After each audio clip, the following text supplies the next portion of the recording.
যুদ্ধের প্রথম দিনেই ইরানের সর্বোচ্চ ধর্মীয় নেতা আয়াতুল্লাহ আলী খামেনি সহ গুরুত্বপূর্ণ ব্যক্তিদের হত্যা করেছে ইসরায়েল ও যুক্তরাষ্ট্র, ধ্বংস করে দিয়েছে বেশ কিছু গুরুত্বপূর্ণ স্থাপনা। ফলে অসময়ে এই যুদ্ধে নতুন করে ইরানের হারানোর বেশি কিছু নেই। তাই পশ্চিমা আধিপত্যবাদের বিরুদ্ধে লড়াইকেই বেছে নিয়েছে তেহরান। ইসরায়েল ও মধ্যপ্রাচ্যে থাকা মার্কিন ঘাঁটিগুলোকে বেছে বেছে টার্গেট করছে দেশটির রেভলিউশনারি গার্ড IRGC।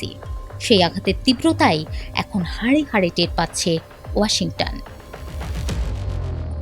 ইরানের সঙ্গে সংঘাতে জড়িয়ে এখন রীতিমতো অপ্রস্তুত হয়ে পড়েছে ওয়াশিংটন। মধ্যপ্রাচ্যে অবস্থানরত মার্কিনীদের জীবন ঝুঁকির মুখে ফেলে দিয়েছে। এই অবস্থায় একরকম বাধ্য হয়ে দেশটির নাগরিকদের দ্রুত মধ্যপ্রাচ্য ছাড়তে বলেছে মার্কিন পররাষ্ট্র দপ্তর।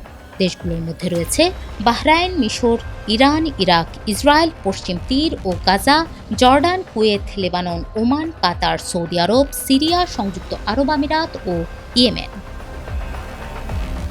তবে এই যুদ্ধে ইরানের সবচেয়ে বড় টার্গেট ইসরায়েল হওয়ায় দেশটিতে অবস্থানরত মার্কিনীদের নিরাপত্তা ঝুঁকি সবচেয়ে বেশি।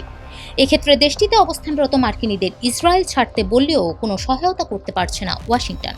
জানিয়ে দিয়েছে, মার্কিন নাগরিকদের ইসরায়েল ছাড়তে সহায়তা করার মতো অবস্থানে নেই তারা। জেরুজালেমে অবস্থিত মার্কিন দূতাবাস এক অনলাইন নিরাপত্তা সতর্কবার্তায় জানায়, আমরা ইসরায়েলে থাকা মার্কিনীদের সরিয়ে নিতে সক্ষম নই।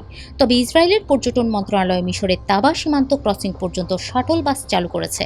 আপনি যদি এই ব্যবস্থার মাধ্যমে দেশ ছাড়ার সিদ্ধান্ত নেন, তাহলে যুক্তরাষ্ট্র সরকার আপনার নিরাপত্তা নিশ্চয়তা দিতে পারবে না। মার্কিন দূতাবাসের এমন বিবৃতিতে চরম অনিশ্চয়তার মধ্যে পড়েছে দেশটিতে অবস্থানরত মার্কিনীরা। একদিকে প্রতিনিয়ত ইসরায়েলে ক্ষেপণাস্ত্র নিক্ষেপ করছে ইরান, অথচ যেচে গিয়ে এই যুদ্ধ শুরু করা ট্রাম্প প্রশাসন এখন নিজের নাগরিকদেরকেই সহায়তা করতে পারছে না।